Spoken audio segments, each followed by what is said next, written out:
Bismillahirrahmanirrahim. Assalamualaikum warahmatullahi wabarakatuh. Waalaikumsalam. Selamat pagi. Pagi. Gimana kabarnya? Sehat?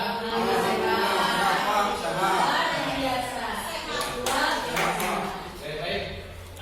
Pada kesempatan hari ini saya akan mencoba memberikan satu materi yang memang materi ini erat hubungannya dengan pembelajaran atau kasus-kasus yang sering dijumpai di sekolah-sekolah.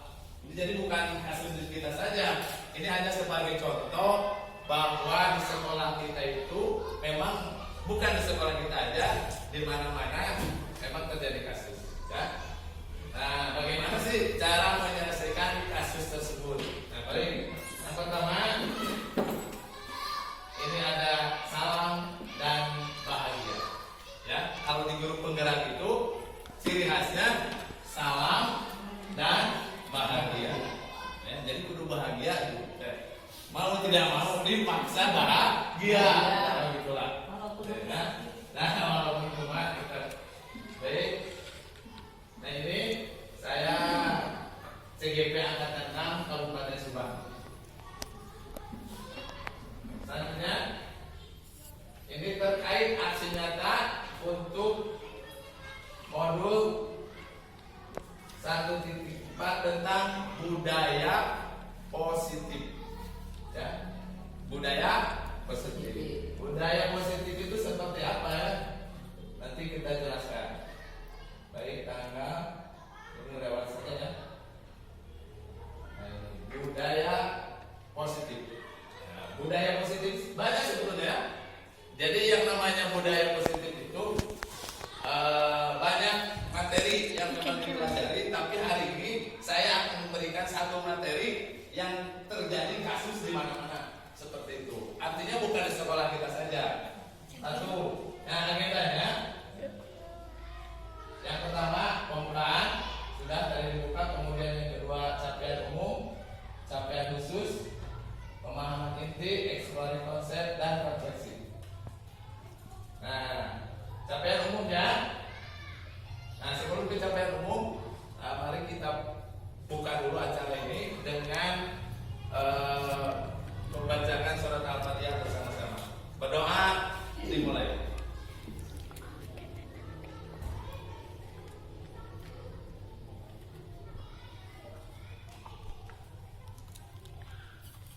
Berdoa selesai. Ini capaian umum, silakan dibaca saja secara rinci. Yang intinya, capaian umum yang ingin dicapai itu bagaimana kita merefleksikan tentang disiplin, tentang budaya positif. Ya, ini capaian umumnya secara umum. Kemudian capaian khususnya bagaimana kita mendemonstrasikan budaya positif di sekolah. Nah, nanti kita bahas ada kasus-kasus yang akan kita pelajari bersama. Ya, nah, ini capaian khusus. Sebelum ke capaian khusus, di sini ada pertanyaan pemantik. Baru mengenai ini pertanyaan pemantik. Ya. Yang seperti apa? Baik, pertanyaannya pertama. Ya, apakah Anda setuju atau tidak dengan pertanyaan tersebut? Yang pertama, satu, hukuman dapat mendisiplinkan anak. Setuju atau tidak silahkan dulu dalam ketik. Pasti saya setuju, saya tidak. Silakan, boleh ditulis. Satu, setuju, dua, tidak. Seperti itu. Pertanyaan kedua, ya, pemberian hukuman dengan hal positif seperti membaca atau membersihkan halaman, ya, dapat meningkatkan disiplin anak. Ya, silakan setuju atau tidak, nanti ditulis saja dulu. Nanti kita bahas, ya. Ya, dalam hati saja atau boleh ditulis. Nomor 3, memberi penghargaan dapat meningkatkan motivasi belajar anak. Setuju. Nah, kalau setuju silakan tulis setuju. Kalau tidak, ya tidak setuju. Baik, lanjutkan. Nah, ini ada 5 posisi kontrol seperti yang sudah saya bagikan di sana. Di sini ada 5 posisi kontrol. Silakan dilihat dulu posisi kontrol itu seperti apa. Di sana terdapat ada 5 posisi kontrol. Yang pertama sebagai penghukum. Ada. Seperti apa sih penghukum itu? Ya, posisi penghukum itu, ya, yaitu menghardik, ya, menyakiti, menyindir, menghukumnya pokoknya, baik secara fisik maupun secara bukan cuma fisik. Tuh penghukum, intinya seperti itu. Kedua, ada pembuat rasa bersalah. Ya, seperti apa pembuat rasa bersalah? Di sini dijelaskan contohnya. Ya. Contoh gini, kamu mah bikin saya kecewa. Orang pasti merasa bersalah tidak seperti itu? Pasti kan? Saya mengecewakan. Berarti dia merasa bersalah. Nah, kedua identitas ini, ya, menurut penelitian bahwa ini adalah identitas gagal. Jadi ketika kita menghukum, ketika kita membuat anak merasa bersalah, itu merupakan identitas gagal. Jadi anaknya kalau dihukum pasti ketika anak nanti kalau sudah dihukum itu pasti menghindari hukuman, cuma cari nyaman aja, cari aman. Ya, ketika dihukum pasti seperti itu. Kemudian rasa bersalah sama, dia melakukan sesuatu kebaikan itu pasti karena menghindari hukuman, menghindari rasa asal aman saja, seperti itu. Tidak ada motivasi, ya. Kemudian yang ketiga, nah ini sebagai teman. Nah, kita ini sebagai teman seperti apa? Contoh, ya, kita ke teman kan suka bantu. Seperti itu. Kita pun ke anak sama seperti itu. Nah ini sama halnya dengan yang keempat yaitu pemantau. Ini termasuk identitas sukses. Identitas sukses. Kenapa dikatakan bisa sukses? Hanya ini dorongannya dari luar, karena dari teman, dari kita, ya, atau dari pemantau. Seperti itu. Dan terakhir, manajer. Nah ini kita berusaha sekarang untuk menjadi seorang manajer. Yang seperti apa manajer? Di sini dijelaskan, ya, mengajukan pertanyaan-pertanyaan, menggali lakukan seperti gini. Anak telat, ya, anak telat ke sekolah, bukan kita hukum, bukan kita rasa bersalah, tapi ditanya kenapa anak sampai datang terlambat. Seperti itu, ya. Lanjut. Nah, ini seperti yang sudah saya bagikan, di 5 posisi kontrol ini kita akan mencoba menjadi seorang manajer. Ini juga termasuk identitas berhasil, cuman ininya kontrol dari luar. Kalau ini dia akan sadar sendiri. Kalau kita memakai sistem manajer, nah, kalau misalkan identitas berhasil, bisa ada ini dari luar. Dorongannya dari luar. Kalau kita sebagai manajer, maka dorongannya akan tumbuh dari dia sendiri. Sudah dibaca di 5 posisi kontrol ini. Ada sebagai teman, ada sebagai penghukum, pembuat merasa bersalah, kemudian pemantau, manajer. Ada 5 posisi kontrol. Baik, kita bahas satu-satu. Ini ada beberapa pernyataan. Ya. Kemudian tentukan siapa yang mengatakan. Di sini kan ada contohnya. Seperti kamu seharusnya jadi sebagai sebuah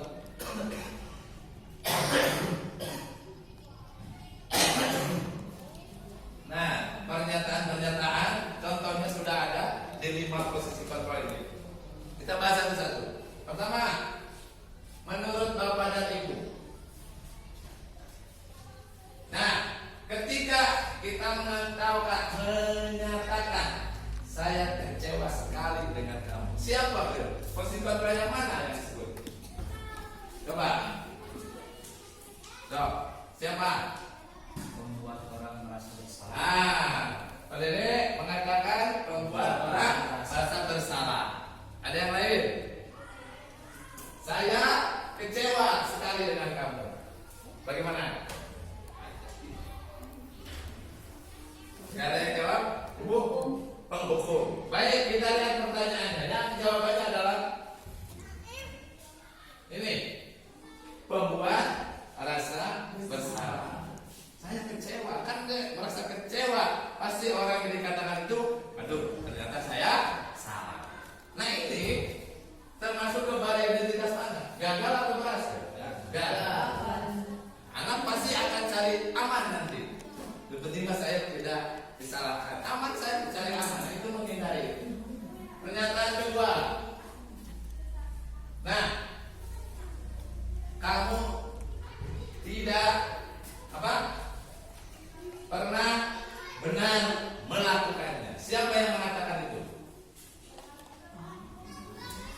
Menghukum.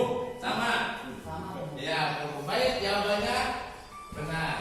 Dia sebagai seorang menghukum. Maka ketika kita mengatakan itu, dia akan cari aman, termasuk kepada identitas gagal. Seperti itu.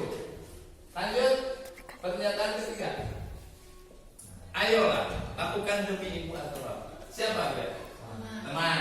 Oke, jawabannya ya, teman. Kalau teman seperti itu, bisa dia berhasil, tapi dorongannya dari kita, dari luar, ya. Kemudian yang selanjutnya, apakah kamu mau mendapatkan stiker bintang hari ini? Coba, siapa yang mengatakan itu? Siapa? Manajer. Oke. Ini apakah kamu mau mendapatkan stiker bintang hari ini? Ini manajer. Kalau ini pemantau. Oke, jawabannya adalah pemantau. Betul ya? Jadi ketika kita itu pemantau, ini bisa berhasil. Jadi yang berhasil itu teman, pemantau, satu lagi manajer. Nah, selanjutnya, bagaimana kamu bisa menyelesaikan masalah ini? Siapa yang mengatakan ini? Manajer. Oke, kelompok ini. Bagaimana kamu bisa menyelesaikan masalah ini? Manajer. Sama manajer. Jawabannya sama. Manajer. Terakhir, satu lagi. Kamu selalu yang paling terakhir. Siapa yang mengatakan itu? Posisi mana yang beliau katakan? Kamu selalu yang terakhir. Yuk, kamu selalu yang terakhir. Ketika mengatakan itu, kita itu posisi kontrolnya di mana? Oke, itu membuat orang bersalah. Orang bersalah. Penghukum. Jawabannya adalah penghukum. Ya. Nah, jadi mulai hari ini mari kita bersama-sama, Bu. Pak, kita sebetulnya ini itu identitasnya otomatis identitas gagal. Jadi hanya untuk hari itu saja seperti itu. Nah, nanti terulang lagi karena tidak ada dorongan baik dari luar maupun dari dalam. Maka kita beralih minimal ke teman, pemantau dan manajer. Tapi yang lebih bagus ini yang akan saya bahas sekarang. Kalau teman, nah jangan pulang, ayo nanti bapak bilang seperti itu kan teman. Sebagaimana saya teman. Nah sekarang bagaimana untuk menjadi seorang manajer ketika ada masalah? Maka ada sekarang yang disebut dengan segitiga restitusi. Nah, langkah-langkah segitiga restitusi seperti apa? Ya, ini ada langkahnya seperti yang sudah saya bagikan. Di sana ada gambar segitiga restitusi.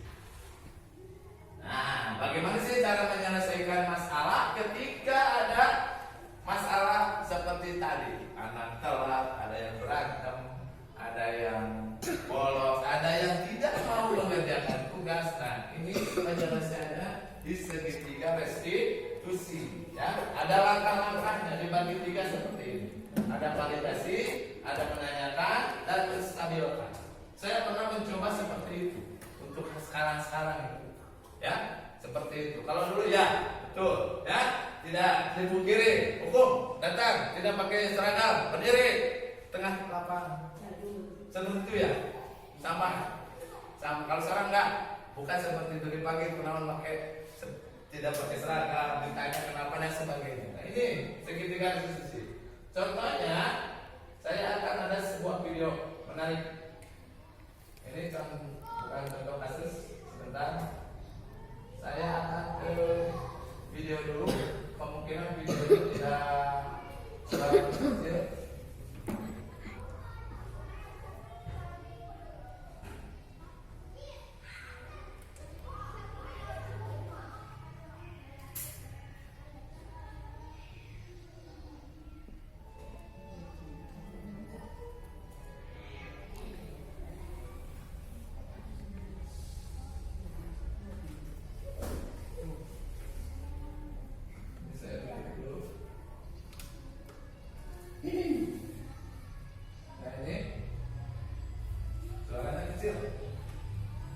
di cara penyelesaian suatu kasus. Bisa dibaca ini aja ya. Ini sebuah kasus. Ini terjadi perkelahian.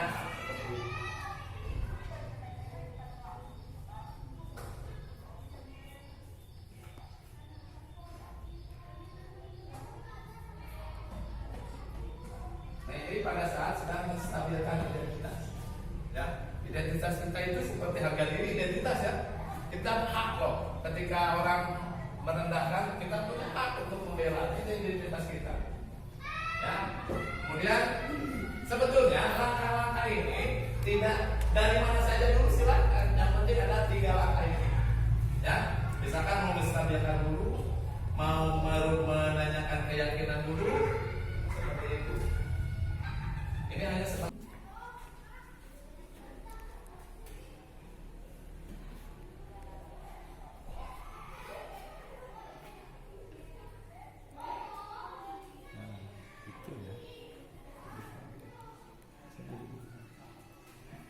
sama seperti tadi, menstabilkan identitas, kemudian menanyakan keyakinan, dan terakhir validasi tindakan yang salah. Jadi kita sebetulnya sekarang sedang belajar bagaimana menjadi seorang manajer, ya, bukan lagi penghukum, bukan lagi merasa orang bersalah. Usahakan seperti itu kan. Jadi kita tinggalkan paradigma lama menjadi paradigma yang baru, yaitu menjadi seorang manajer. Baik, itu. Nah sekarang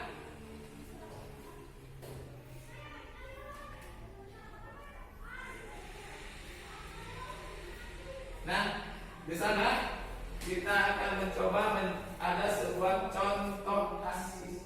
Kita akan mencoba apabila ada kasus seperti itu, tindakan apa, bagaimana, mari kita selesaikan bersama. Contoh kasusnya sudah ada? Yang pertama, nih, pertanyaan pertama. Posisi kontrol apa yang dilakukan oleh Ibu Dani pada pendekatannya kepada Fajar? Tuh, siapa yang bisa menjawab? Ya, posisi kontrol apa ketika ada kasus seperti itu? Ya, Pak. Membuat rasa bersalah. Bordina, boleh? Yang mana? Pembuat rasa bersalah. Mari kita jawab. Cocokkan dengan jawaban kita. Ini posisi kontrol. Oke. Maka jawabannya ya, posisi seorang pembuat rasa bersalah. Jadi bukan itu membuat Ibu Dina itu membuat si Fajar itu merasa bersalah. Nah, pembuat rasa bersalah itu jadi membuat orang tidak nyaman. Pasti Bu. Ketika kita disalahkan orang lain, pasti orang muak nyaman. Itu seperti itu. Anak pun sama, tidak akan nyaman ketika dikatakan dia itu sebagai seorang yang bersalah. Nah, di mana dikatakannya? Ketika Ibu tadi menyatakan gimana kamu Fajar. Nah, seperti itu kata-kata seperti itu.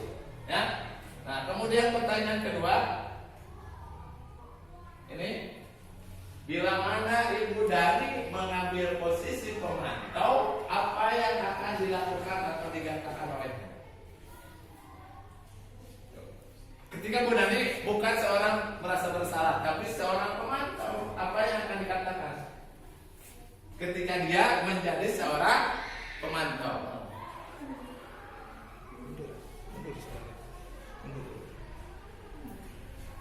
Apa? Bagaimana? Apa yang akan dikatakan ketika Ibu Dani menjadi seorang pemantau? Coba satu kalimat aja contoh. Apa?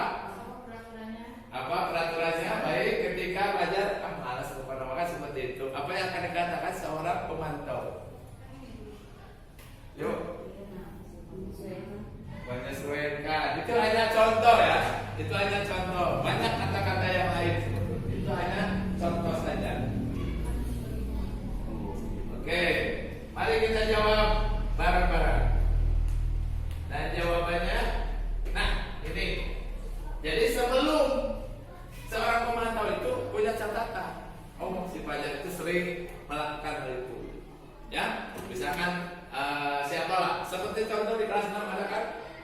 si satu yang suka telat pasti punya catatan seorang pemantau. Dia sering telat jam berapa. Seperti itu yang akan dilakukan oleh seorang pemantau. Ya, dan kalimat-kalimat yang dikatakannya akan seperti ini contohnya deh. Dari apa yang telah kamu lakukan, belajar ya, maaf ya, salah ketik. Ya, kemudian, nih, kamu tahu peraturan di kelas itu apa? Sama ya bu, ya bisa seperti itu. Kemudian, kamu sudah sering melakukan ini dan kamu tahu konsekuensinya seperti apa? Kan seperti itu. Seorang pemantau pasti punya data kalau pemantau itu ya. Ini hanya contoh-contohnya saja. Nah, ini seperti ini. Kemudian pertanyaan terakhir yang ketiga. Bila Anda kepala sekolah, Ibu Dari tadi melakukan itu. Bila Anda kepala sekolah, apa yang harus Anda lakukan? Jam apa? Kira-kira apa? Jika Anda kepala sekolah dan mengetahui hal itu, bagaimana tindak lanjut Anda? Yuk, keren. Punya ide? Ya. Ketika Anda menjadi seorang kepala sekolah, apa yang akan Anda lakukan? Misalkan tes pelajarannya digimanain pelajaran. Nah, pertama pasti, nah ini jawabannya. Nih, ya. Nah, pertama pasti kita memanggil pelajar berdiskusi, ya. Kemudian mendapatkan informasinya dulu seperti apa sih pelajar itu. Kemudian kita melakukan tindakan langkah ini yang paling penting. Langkah-langkah restitusi. Nah, seperti ini. Budayanya pun sama, diajak berdiskusi. Langkah ya, segitiga restitusi yang tadi. Ya, yang menstabilkan identitas dulu, yang validasi tindakan yang salah. Ya, kemudian menanyakan keyakinan kelas. Keyakinan kelas itu kalau belum tahu seperti ini. Contoh gini, saya sudah membuat keyakinan kelas dengan di kelas 6. Seperti ini, saya mau menjadi orang yang bertanggung jawab. Atau kami kelas 6 mau menjadi orang yang mandiri. Nah itu keyakinan kelas. Kemarin yang dibuat berapa ya? 8 ya? 8 keyakinan kelas. Kalau ada yang melanggar, ada konsekuensinya. Seperti itu. Kami contohkan, ini yang mandiri seperti ini, ya, yang bertanggung jawab seperti ini, ya. Udah dibuat keyakinan kelas, maka ketika ada tindakan yang salah, kita tanya, kan sudah sepakat dengan keyakinan kelas. Kita konsekuensi, mau melakukan hal yang 8 ini. Ya, ketika merapatkan keyakinan kelas itu, saya tanya, setuju enggak? Kalau tidak setuju boleh dicoret. Ternyata justru saya menawarkan 4 keyakinan, malah ditambah jadi 8 keyakinan untuk kelas 6 kemarin. Sekarang. Ya, itu. Ya, jadi sekarang intinya kita mencoba menjadi seorang manajer. Ya. Manajer yang paling penting itu sekarang kita mencoba menjadi manajer. Walaupun sebagai teman bagus, dia punya identitas yang berhasil. Ya, sebagai pemantau sama, punya dorongan. Dari si anak itu ada dorongan. Tapi yang lebih baik itu memang di manajer, karena itu akan mendorong dari jiwa anak sendiri. Seperti itulah. Saya pernah memang harus seperti itu sekarang itu. Kalau dulu enggak ya dihukum, kita berdiri, push up dan sebagainya. Tapi ada contoh, misalkan pada saat guru PJOK, misalkan si Ala datang terlambat ketika pelajaran PJOK waktu di lapangan. Waktunya misalkan mau mengadakan sepak bola, misalkan datang terlambat si A, kemudian sama para staff atau sama guru PJOK disuruh lari dulu karena datang 10 menit. Kira-kira dia sebagai penghukum atau bukan? Bukan. Oh. Menurut azab menghukum bukan? Nah, ayo. Bukan. Bukan. Ini menghukum. Karena dihukum secara fisik tadi. Ibu nanti. Itu kan PJO. Ya, bukan. Betul sekali. Ketika dia sedang memang pelajaran fisik, kan main bola itu ada larinya pemanasan. Dia panaskan dulu. Sebetulnya bukan menghukum. Seperti itu, Bu. Jadi konteksnya adalah, jadi ketika penghukum itu ada yang merasa disakiti, betul kan? Kalau dihukum itu, aduh, saya sakit dihukum sama Ibu Nani misalnya. Nah, kalau dia kan karena dia sedang memang fisik jangan diolah sama parasta. Tapi ketika di kelas sedang materi sepak bola atau apa bola basket, ternyata datang dihukum lari, nah itu baru hukum.